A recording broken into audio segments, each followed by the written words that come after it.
I swore that my smudge bundle was right there, and it was right over there, not here. But here we go. Guess who's back? The angels and ancestors, and I am psyched.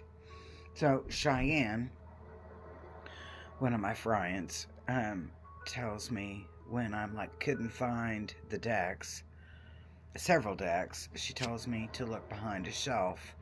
So I like rip apart my house, rip apart my office looking for this deck behind a shelf. Well, months go by, 7 months go by, yeah, 7 months go by, and I have to go out to the truck, and there's still some stuff in that truck from when we moved from one house to the homestead. There's a little shelf thing in there, and behind that shelf thing was my black bag.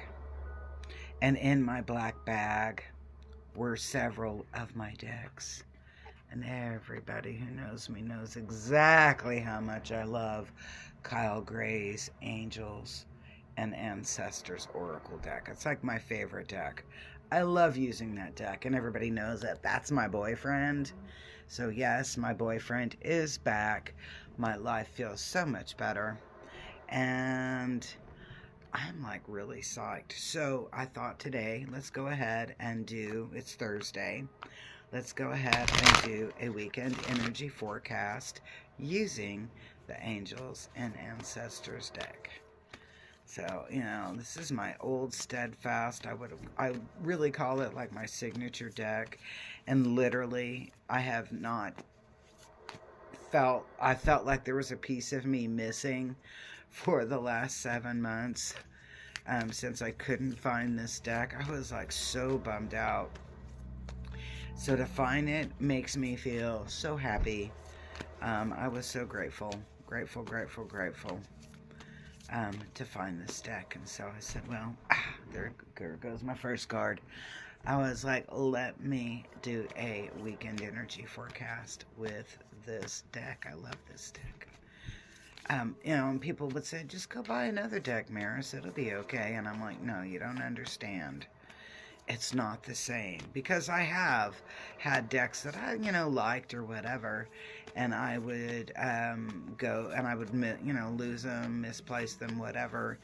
And I would get a new deck. And hey, good morning, Serena.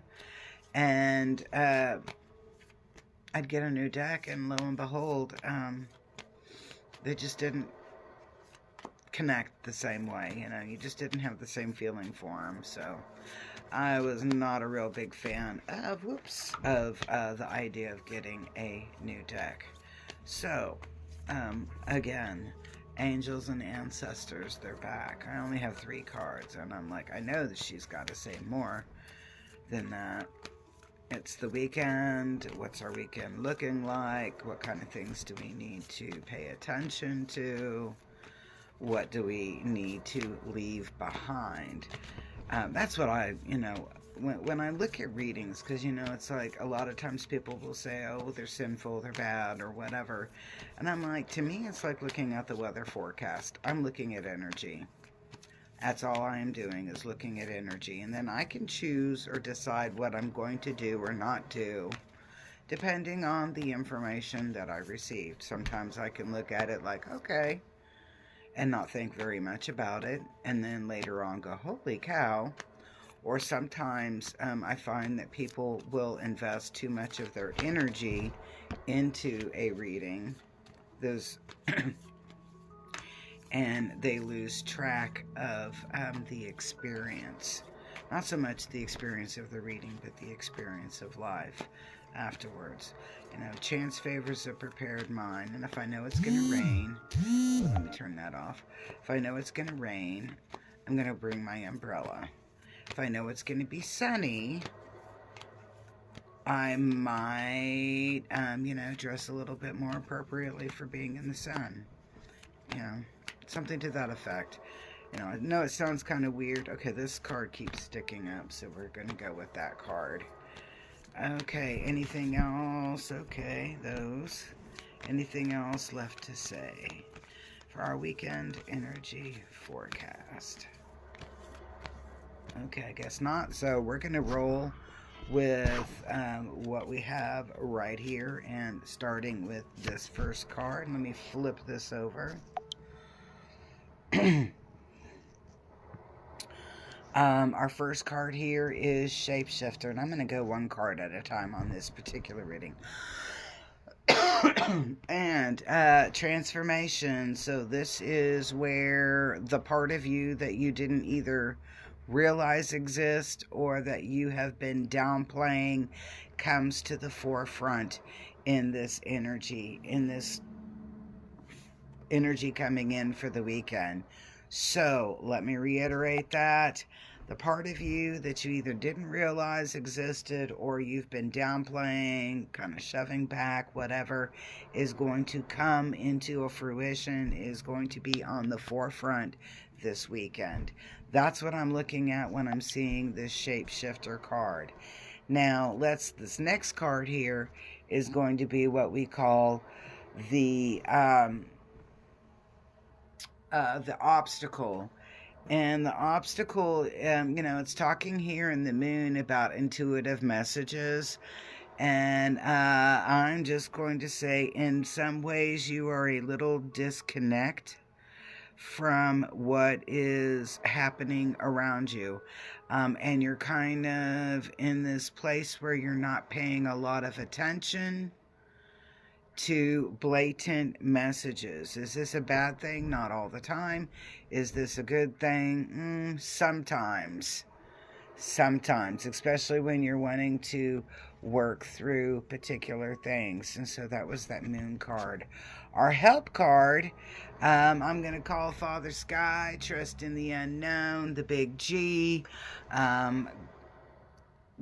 divine intervention, a God moment, whatever you refer to Creator as, okay? And I'm going to say this is a divine intervention, and it's important to go with the flow. I love divine interventions. I think that they're really, really, really impactful. I've experienced them many, many times, and a lot of times I look at it and I'm like, it's all about the asking. Don't be afraid to ask. Now, what's leading out of all of this? Where are we going? All right, and so remember when I said in the very beginning that this part of you that you've downplayed, this part of you that you've kind of kept hidden, or maybe you didn't even on the conscious level recognize that it's there, that part of you comes to fruition. It comes to life. And this card here is saying embrace it. Embrace that energy. Embrace that part of you that's coming to light. Embrace it. Love it. Take good care of it. Follow that voice of your soul. So this is a really impactful card.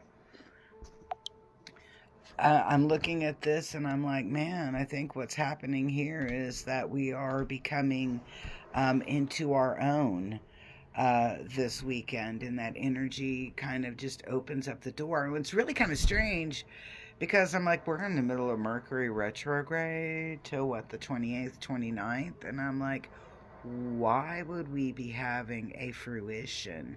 Sometimes we got to look at Mercury Retrograde as a time of growth or a time of nurturing, a time of coming within. And this weekend's energy is coming in and going, okay, let's see what you have. So that's the way I'm kind of looking at it. Now this card is saying dream and journey. And on that drum, create your beat. Dance to the beat of your own drum and allow that music to be made. Dance to the beat of your own drum and allow that music to be made. All right, so here's our next, here's the, a second reference to divine intervention, a second reference to trusting in the creator and the powers above us, our creator, that energy. Trust, trust, trust. Go with the flow. This is not about you going out there and doing a lot of work or a lot of effort. This is about you taking advantage of the highlight being on you. I really feel like this is a weekend coming up of blessings. I feel like this is a weekend of coming into your own. And when I'm looking at this very last card, it is the broken arrow, and this is about peace. And I don't, I'm like, this is your weekend. This is a good weekend for you to come. You're going to be coming out into your own, but embracing that energy, going with that flow, trusting in the powers above, the creator, your source, whatever you want to call it, big G, God, whatever you want to call it, trust in that and go with that flow. You are going to be blessed as you are given. The light will be shined on you, but in a favorable way. Go with that flow, embrace it, take it, and have a beautiful weekend. Thank you so much for watching. Please give this video a heart, comment something cool, and don't forget to share. And if you are new to this program, we're going to call it a program. If you're new to the program, don't hesitate to subscribe or follow. Peace, love, harmony.